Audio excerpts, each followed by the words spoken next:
When last we left our intrepid adventurers, we had temporarily saved the world. We got our wizard powder D, and we were heading back to, we did mega shopping. I managed to convince the party for everyone to get their own bronze griffin.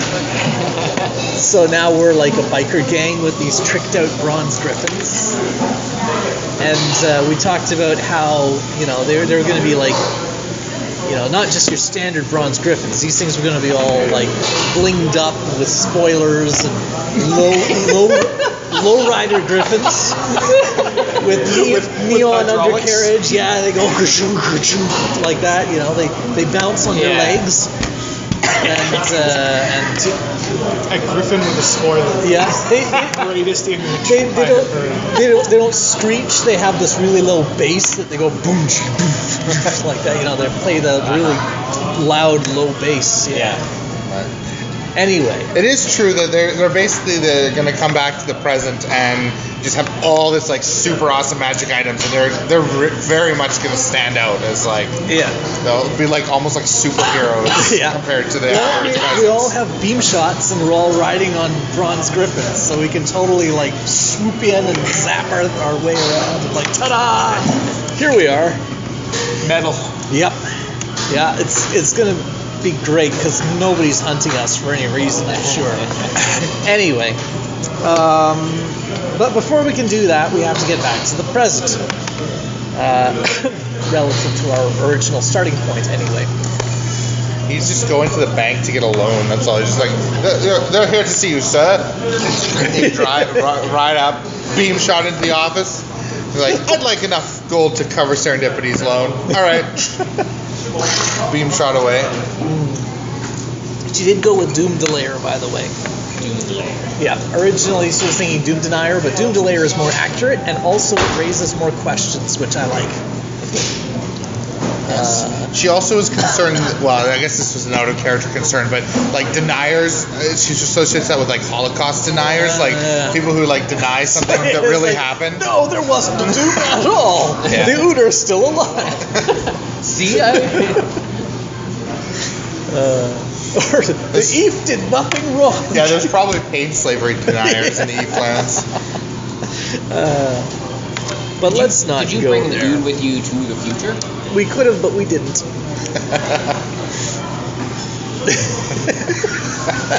Take that, John. The end. There's still remnants of the Ood, but it's horrible for them. Yep. I want more of this. Anyway. That's not widely known. Yeah. I don't think our characters know about it. We think they are all doomed. Well, they basically are all doomed, right? There was just like a little sort of side story of the ones that didn't all die and how horrible their life is now. Well, because they had some injuries already. It was I'll just cut it off the recording. It was are you gonna do only the Ood? Every magic user died, but if an Ood gets a brain cut off, they're no longer a magic user. So and most of them died. Even those ones died in like the horrible cities crashing and stuff, right? We saved one of them. We told him to go on vacation. Yeah, that guy's a special case. We pulled a Jenga block on him. The most of the Oods. We saved one vagrant derelict bum. There was like a few Ood who had their brains cut off, who survived, and they're like in these horrible ruins. Everyone died around them, right? Yeah. And so over a generation or whatever, the myth comes out that like the only way to live is to have your brain cut off, and so that becomes a thing. Like when those ones have babies, they cut off their brains at birth, and so they've all had their magical brains cut off, and then eventually over time they put all those into like a pile, and it becomes sentient, and they essentially become mind flayers because they throw their newborn baby brains into the giant brain pile, and then they're like horrible mind flayers living in deep chasms. So their life for them isn't good anymore. But yeah, basically they became mind flayers. I think they might enjoy their own culture and whatnot. but Anyway, it's all moot I because don't know. I thought that. Well, actually, that was my plan from the Yeah. very beginning. Well, But I like into that. mind flayers, I like but that fate for the Ood. If they have to still be around in some form, at least it's a horrible. I knew Brian would be pleased with their horrible Yeah. fates. It's not Yeah. just me. And it makes sense to turn them into mind flayers. Yeah, it's a good way of getting to that. So yeah, we made it back to Allenway. There were no hassles or interferences along the way. Yeah, I can't think of any. Yeah, it's just kind of it's the denouement, like the big, like, are you gonna make it or not, was when they were breaking into the place, and the rest is now they did it. So we get back to Allenway, and we give them the wizard powder tea. And they're all like, "Oh, thank you. We'll get right on this and start fixing it up, and it'll be ready, in a day or two or whatever." Because they were almost done anyway. They just needed this powder tea to activate it. yeah, Serendipity goes and helps them, and everyone starts doing their things. Yeah. And then Cricket's off on her own, and what's his face? What's his name? Shoot, what is his It name? started with a T, didn't it? Yeah, shoot, I don't remember his name. It's like Tem. The sort of the business guy that was in charge of this operation. We'll call him Mr. T. No, that's not good. Call him T. Let's just call him T, because I don't remember his name. He doesn't deserve Mister. He's But just T. he was he's the investor who sent So them with anyway, the notes and whatever. Yeah, the money. He comes over to Cricket, and he's like, "So, you remember when I gave you that check for the 500,000 gold for the wizard powder D? I was reluctant originally, but you signed a pretty sweet deal. You said if you weren't back in a week with the wizard powder D, you'd pay for it. It's been like 2 weeks, or actually no, more like 3 weeks. It's been 3 weeks. Yeah. So yeah, he wanted Cricket to pay up. Right. So yeah, all our blinged up awesomeness that we roll into town with all our stuff, and they're like, "Here's your bill." It's like, oh, we're gonna have to sell all our blinged up awesome, and we're selling it at local prices, which is horrible. Can't we just pop into the future, sell them, and come back? No, we didn't say that. So yeah, And he was quite adamant that there's no way they were activating. That's your thing. yeah. So we can't get out of here until I drank Brian's water. I'm good with tea, so Yeah, there's no way he's activating it until you pay up. you pay up. So yeah, that was and it is totally a fair cop. In fact, the day before at work, John had IM'd me asking for like old tale tellings because he was trying to remember something he couldn't remember exactly, and he wanted to make sure. And it turns out that was it. He wanted to see what the deal was, make double sure. But yeah, I remember that deal, and it's a fair cop. I thought at the time it was like, well, we're going to be dead in a week, so yeah. We wouldn't possibly do something as irresponsible as tamper with the time streams just to give us a little bit more time to accomplish this goal, right? Yeah, it was sort of a joke. Yeah. And like, if it's not in a week, or if it's not in 2 weeks, we'll pay for it. Because there's no way we would have messed with time for something as silly as that, But we did. And oddly enough, it bit us. So, Cricket pulls out all the diplomacy she can on this guy. And she can't get him to budge on his insistence that we fill the contract that I signed, which is understandable. I wasn't really expecting him to because it's ironclad, right? But in the process,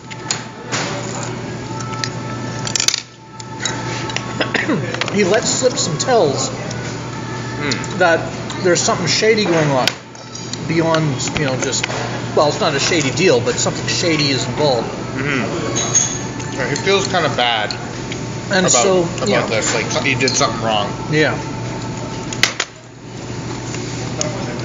So we start pushing a little, and we realize that this guy, back when we were in Impossible, if you remember, those dwarves that blew up the thing, they got a bunch of gear from an elf. A mystery benefactor who was an elf. was working for this guy. Now, we don't have proof, obviously, but I have a high bluff score. So, I haul that out. And Yeah, so he purposely sabotaged the only source of wizard powder D that could produce in less than a week. Yeah. So that, you know, eventually he'd get his wizard powder D, but he would also Not have to pay for it. He'd not have to pay for it. So, not only do I use my bluff to indicate, oh yeah, I know what you did last summer, Yeah.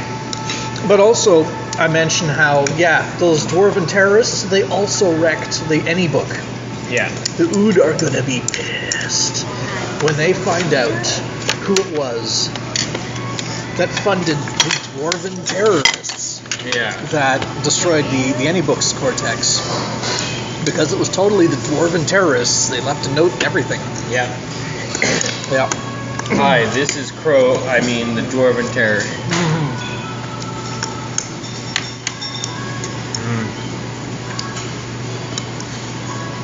Yeah. So, it gets pretty intense. And the party was pretty annoyed because, I mean, sure, he was just trying to make a buck, but, I mean, for them, it was like they had to screw with time itself to get out of this stupid little plot. Yeah. But he brings it right to the brink. He summons the guards, like, claiming that we're reneging on this deal. Yeah. And then Cricket's like, oh, excellent, you've brought the guards. We have some things to tell them. And so, we're both sort of like, who's gonna back down first? Yeah. And eventually he cracked and he backed down. He was willing to call off the contract. Let's just forget this all ever happened. Get it all happened. Yeah. Nothing. We don't need to talk about this anymore. Yeah. And so he kept bringing up. Yeah. Yeah. The destruction of the Any book, I think, worked out well for us there. Yeah, that was close. Yeah. We were almost poor. That's worse than death. But they got their sigil thing working. And we said we would go the next morning once they got it online. We snuck out in the night. Well, and they didn't want. I mean, not just because the investor guy, but they don't want Eldenap to learn what it does. Yeah. Part of history is he's like always this idiot savant building these sigils, doesn't know what they do. Yeah. He doesn't. They don't want him to find out what they do. Until he was eventually eaten by a dragon, as history has always recorded. Actually, probably history doesn't record that. Probably still records that he was killed by zombies. Because Who would expect a dragon to just swoop out of nowhere? Anyway. well, no one lived to tell the tale. Yeah. He boarded himself up when the zombies attacked, and they never found him again. So the first step forward in time is back to the zombie apocalypse. Zompocalypse. Zombopocalypse. Anyway. We arrive. And there's the usual sights and smells and sounds of a zombie apocalypse. Yeah. Fortunately, the tower is still sealed, so there's no zombies in it. But some stuff has happened in here. Yes. It's not as we left it. Part of the roof has collapsed.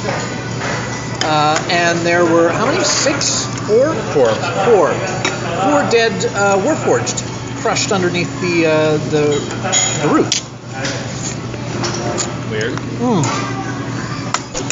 Yeah, they were pretty badly crushed up. But one of them, his hand was sort of protruding from the rubble, sort of aimed at the sigil. And he had these bone white rings on his fingers.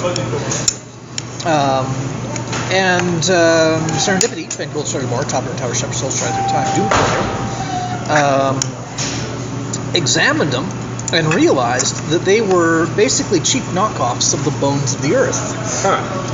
These things were intended to be able to do the same thing as Anadar, but they weren't very good at it.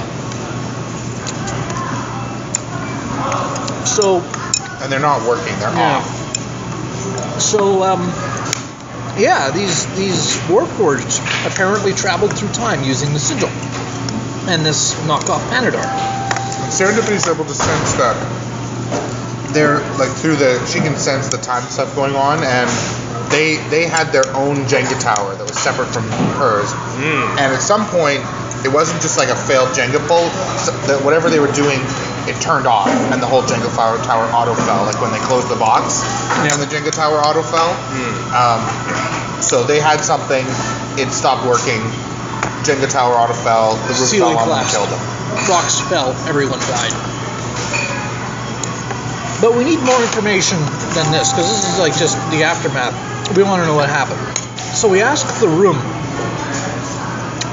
Serendipity, Bengals from our top tower, Blair, has a ritual that's like object reading, but it's specific to rooms. Alright.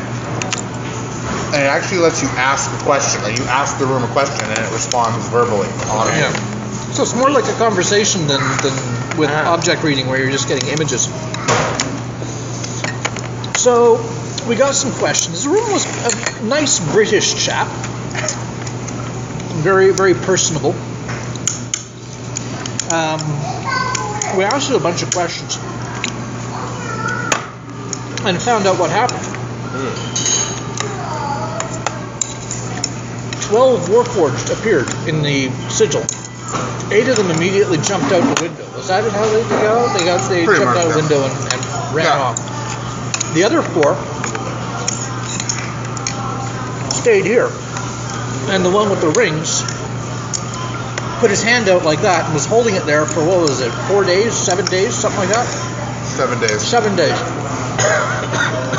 And was like trying to hold his hand out against the sigil or something like that. And then after 7 days, the Jenga tower auto collapsed. His rings must have shut down at that point, and the ceiling collapsed. And coincidentally, that's the exact time when the apocolypse was supposed to happen, in the sliding time frame that these are all in. Okay. So, my suspicion. Well, actually, when they came was when it was supposed. When they first came through. When they first came through was when the apocalypse was supposed to happen. Yeah. Oh, okay. Right.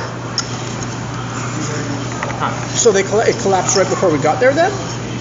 No, because you guys had to wait for the wizard powder D to be made. So, Oh, right. So it's been about 2 weeks since the apocalypse was supposed to happen. Right.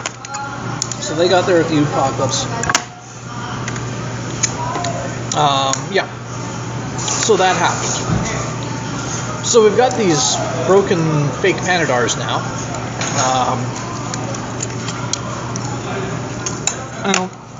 We have a little bit more information, like the Warforged are loose in the time streams. And who knows what they're up to. Warforged these things. Yeah. So we're like, oh, well, okay. Aurora thanks the room by hanging a pretty picture up. And we moved on to the present. Ooh, the present. We arrive in the present. Corpses everywhere. Wow. Actual ones, not zombies. There's been a battle. There's a whole bunch of dead Warforged. There's a bunch of dead bodies laying around. There's dead Warforged that have fallen off the tower. There's been a huge battle, and it really stinks. It's been reeking for days. Yeah. It's skinwalkers, basically. All the corpses are hollowed out shells. And we find a couple of those ribcage guys as well that are dead. This is something we encountered in Allen Way a long time ago, game-wise, or real-world-wise. I just realized you couldn't have actually encountered ribcage guys because they would have melted away. Oh well. Never mind. Right, you can find skinwalkers because they. Yeah, the shells stay behind. So yeah, a bunch of dead skinwalkers, a bunch of dead Warforged. Yeah. One of the Warforged, lying dead by the sigil, has had his arm ripped off. And it's nowhere to be seen. I can't remember if we contacted the room again. We started talking with the room some more. And I don't know if we ever explicitly... This time he was an elderly British chap. Yeah. I can't remember if we explicitly asked it whether the Warforged whose arm had been ripped off had the Panadar rings or something like that, but we sort of... No one asked him that. Yeah, we sort of figured it probably... It had another set of Panadar rings. Get another bowl of rice. Or maybe the same set of Panadar rings, because time travel. Yeah.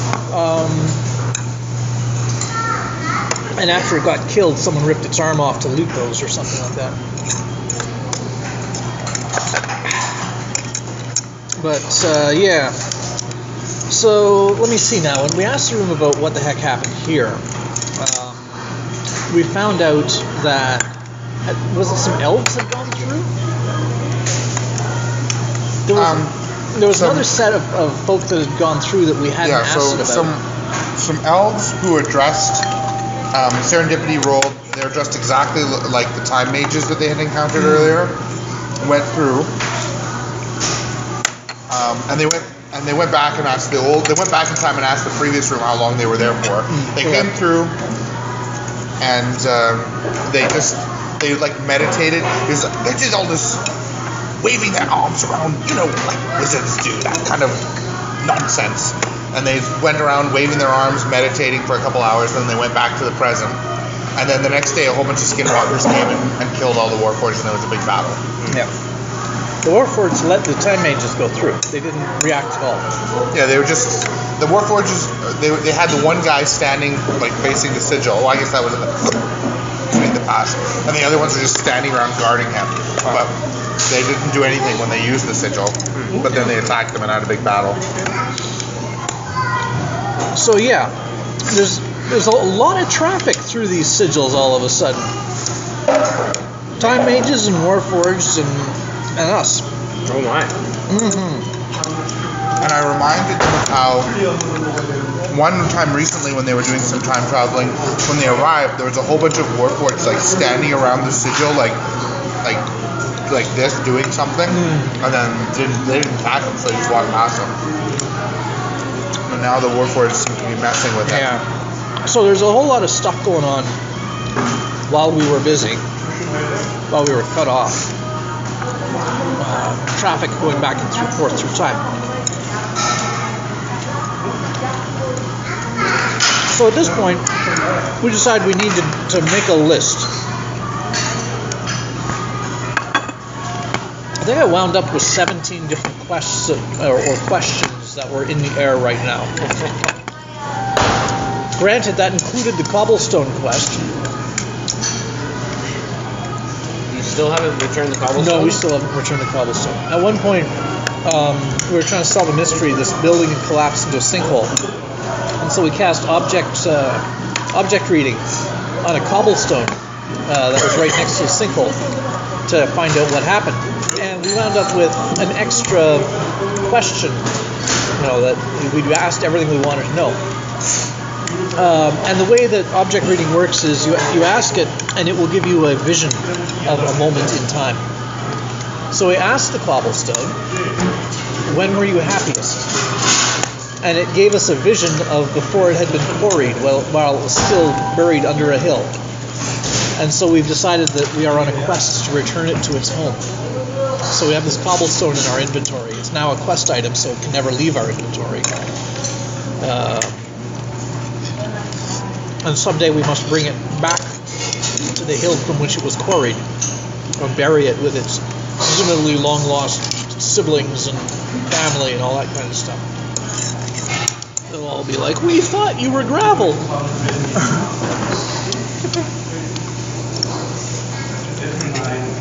It's fairly low on the list. So, it was getting near the end of the session, and we needed to figure out what we were going to do next, so John would have some basis for preparing for it. And so we went through this list this to-do list, and the thing we settled on, as I recall, we're going to... Kalinar Zarago has sent a emissary to Allenway to pick up the Panadar. And we were going to go and talk with them. I think that was what our... Or were we going to go directly to Kalinar? No, Because you that were was going the to other talk to thing the we guy kept first. thinking about. Yeah, I think it's better to not go directly to Kalinar because that's sort of his seat of power.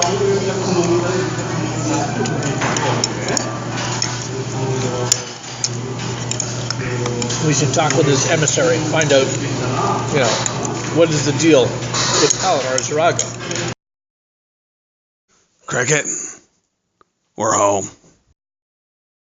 Why is it that every time we solve something or get more information about something that happens to us, 3, 5, 10 more issues arise or questions, and they just keep multiplying?